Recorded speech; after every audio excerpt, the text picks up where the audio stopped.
first one is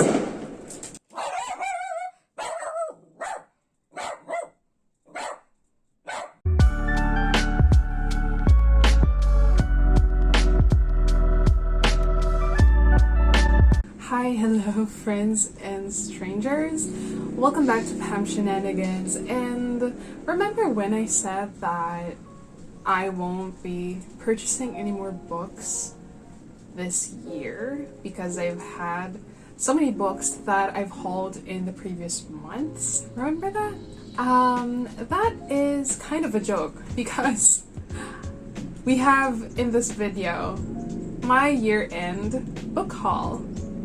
So to be fair to myself, I didn't purchase much books around middle of the year, I think, if I'm not mistaken.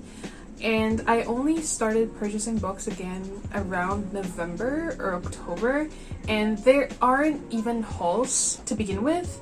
Like, this is more of like an accumulation of the books that I bought from November to this month of December. And we're gonna start with one book that I have been meaning to have a physical copy of and I absolutely loved, which is Verity by Colleen Hoover. I've read this book 2 years ago, I think it was 2020, if I'm not mistaken. Or was it 2019? I think it was 2019. This past few years and months have been such a blur that I keep mashing them together and I just am not aware of time right now. Verity by Colleen Hoover. I got this thrifted off of a Facebook group that I am part of, and I want to use that as a preface of this year-end haul. All of the books that I got for this haul are thrifted from different stores. So starting with this one, I got this from a Facebook group. It's in such an amazing condition. Like, I got it cheaper than getting it brand new directly from abroad-ish. So yeah, it's way cheaper, and if you're not aware of what Verity is yet, it is my number one thriller book of all time. Like, that's saying a lot considering that I've read a lot of thrillers and mystery books the past few years since I've read Verity, and it's still number one in my heart, in my soul, in my brain, and again, that's saying a lot. So if you're not aware of what it is about, then I'm going to read the blurb because I feel like I'm just gonna be all over the place trying to explain it off of my memory. So here it goes. Loan Ashley is a struggling writer on the brink of financial ruin when she accepts the job offer of a lifetime. Jeremy Crawford, husband of best-selling author Verity Crawford, has hired Loan to complete the remaining books in a successful series his injured wife is unable to finish.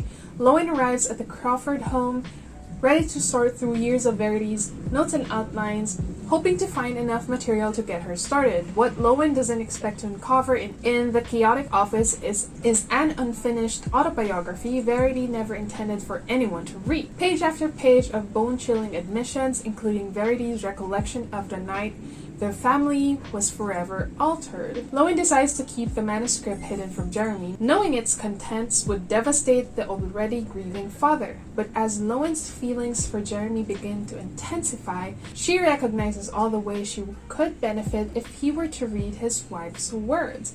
After all, no matter how devoted Jeremy is to his injured wife, a truth this horrifying would make it impossible for him to continue to love her. It's a standalone romantic thriller. It's so fucking good. The plot twist in the very end is mind-blowing, and until now, including myself, along with other people who have read it, we are divided as to what really happened in the book, and it just stuck with me. So I bought a copy hoping that I will get to read this as part of a vlog this coming 2022. So do watch out for that vlog. Next two books that I bought from Page 394, it is a local bookstore. They sell mostly thrifted selection of books, and they have great selection of books. So again, I think I've discussed this in my previous hauls, but it's the type of page wherein you have to comment mine / it's a first comment, first serve basis. I got one, People from My Neighborhood by Hiromi Kawakami. This book is kind of hard to find locally. Like, at first, when I was looking for this months ago, it's nowhere to be found. So when I saw this on page 394, I had to get it. It's quite a thin boy, very thin. I'm gonna read the blurb. Welcome to the neighborhood. Meet the neighbors.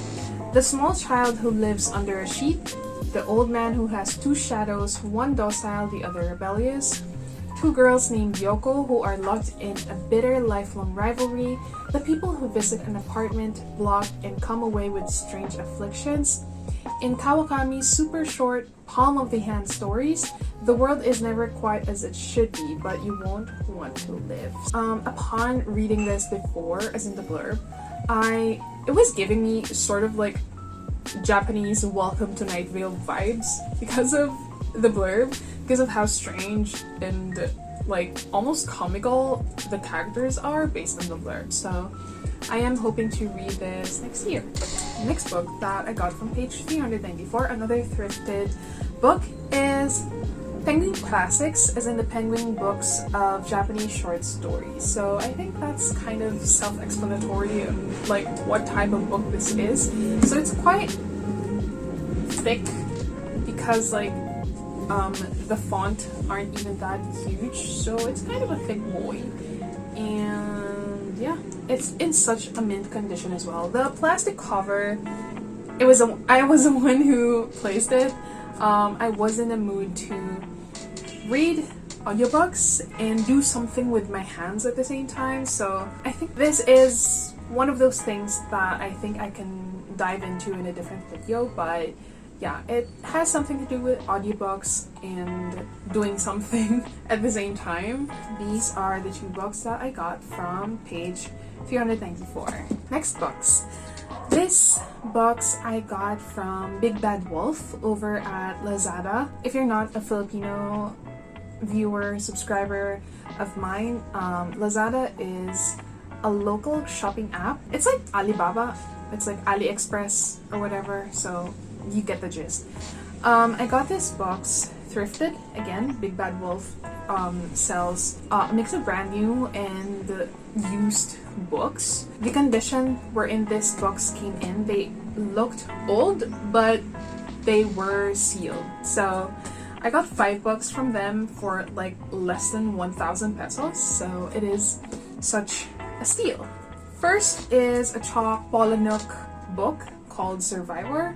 I have no idea what this is about, so we're gonna find out. Tender Branson, the last surviving member of the Creedish death cult, has commandeered a Boeing 747 emptied of passengers in order to tell his story to the plane's black box before it crashes.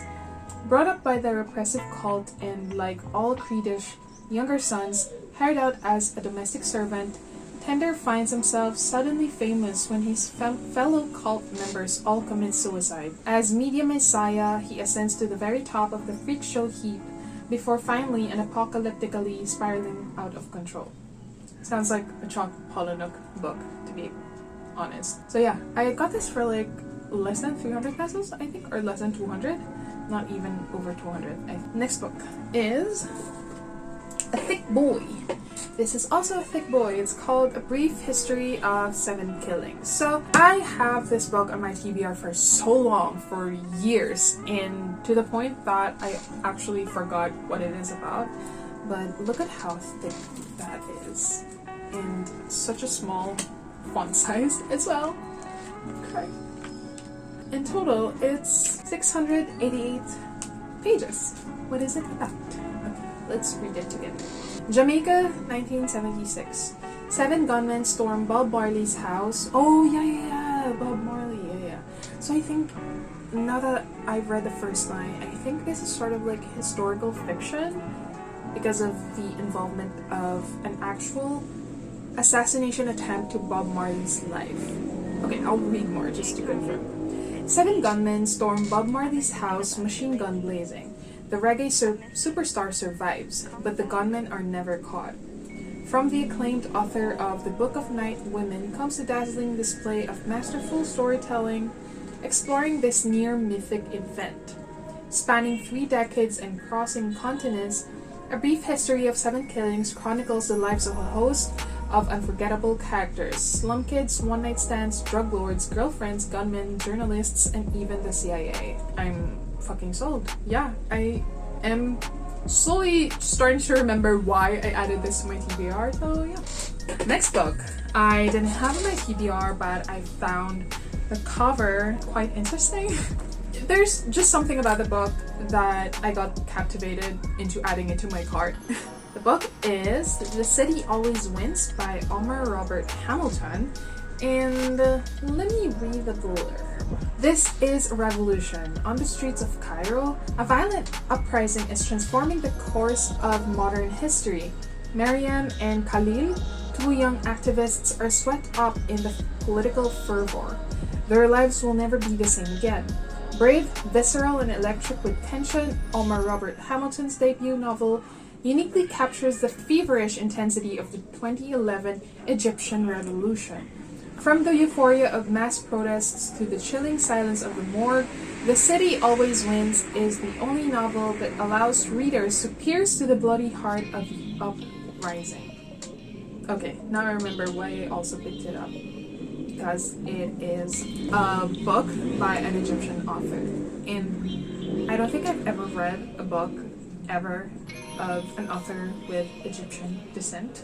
Second to the last is Sarong Party Girls by Cheryl Lu Lien Tan. I also had this book in my TBR for so long. I think it was around the time after I finished the whole Crazy Rich Asians series. There are 3D books, and I was like, I need more of something like this entertaining, and I came upon Sarong Party Girls. I'm not sure if it's an exact or if it's something similar to Crazy Rich Asians, but I added it to my TBR anyway before. On the edge of 27, Jazzy hatches a plan for her and her best girlfriends. Before the year is out, the Sarong Party Girls will all have spectacular weddings to expat and Angmo Caucasian husbands, with Chanel babies, half-white children, the ultimate status symbol, quickly to follow. Razor sharp, spunky, and cheerfully brand obsessed, Jazzy is a woman who plays to win as she fervently pursues her guests to find the right husband. This driven yet tenderly vulnerable gold digger reveals the contentious gender politics and class tensions throbbing beneath the shiny exterior of Singapore's glamorous nightclubs and busy streets, its grubby wet markets and crowded hawker centers. Okay, now I remember. Okay, it's similar to it's giving me Crazy Rich Asian vibes, so definitely gonna read this 2022, hopefully. And the last book that I got from Big Bad Wolf is this book. It's called Foreign Soil by Maxine Beneba Clark. I was totally in love just seeing the cover, so I'm gonna be honest and say that this is a cover buy. In Melbourne's western suburbs, in a dilapidated block of flats overhanging the rattling Footscray train lines, a young black mother is working on a collection of stories. The book is called Foreign Soils. Inside its covers, a desperate asylum seeker is pacing the hallways of Sydney's notorious Villawood Detention Center. A 7-year-old Sudanese boy has found solace in a patchwork bike. An enraged black militant is on the warpath through the rebel squats of 1960s Brixton. A Mississippi housewife decides to make the ultimate sacrifice to save her son from small-town ignorance. A young woman leaves rural Jamaica in search of her destiny, and a Sydney schoolgirl loses her way. The young mother keeps writing, the rejection letters keeps arriving. Okay, I'm assuming the young black mother here is the actual author, because this is a collection of short stories, so it's pretty interesting. I will definitely pick this up coming 2022. Last 3 books in this haul are books that I got from an amazing Instagram and Facebook bookstore locally. They're called Bookends and Beginnings. I've purchased from them even before, and the condition of the books are pristine and the customer service is amazing as well. I got 3 books from them, and the first one is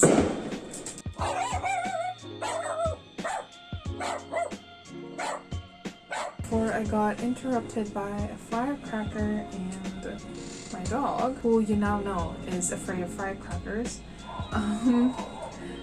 First book I got from them is Japanese Folktales, Classic Stories from Japan's Enchanted Past, and it's compiled by Yae Theodora Ozaki with a foreword by Lucy Fraser. So, self-explanatory as well, Japanese Folktales. When I was browsing through the book, there are some illustrations. I hope you can see it just by me doing this. But yeah, it is illustrated almost per chapter, I think.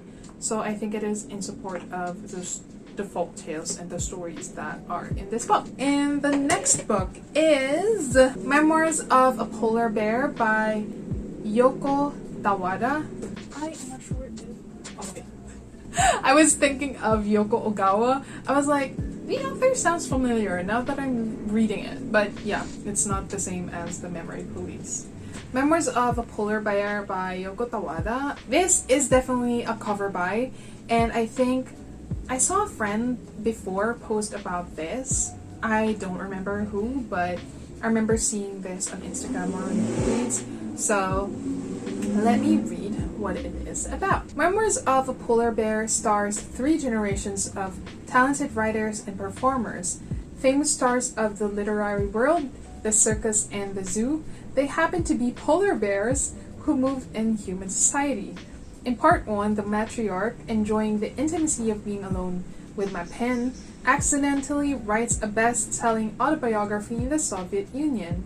In part 2, her daughter Tosca moves to East Germany and pioneers a thrilling circus act. And Tosca's son, the last of their line, is Nut, KNUT. Born in part 3 and raised by a human keeper in relatively happy circumstances in the Berlin Zoo.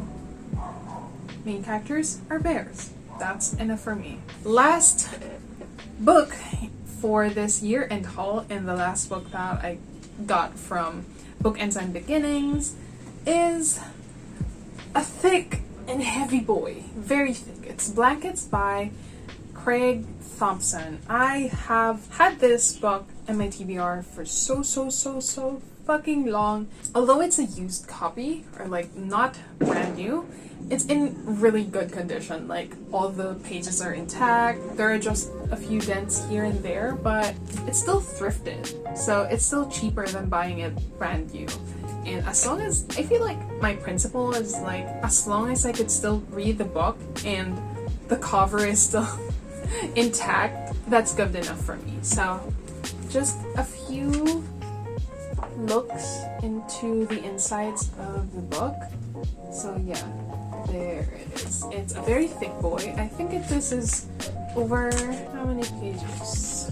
582 pages. I also cannot wait to get into this graphic novel, and I think this may be the first time that I read one volume of a graphic novel that is this thick.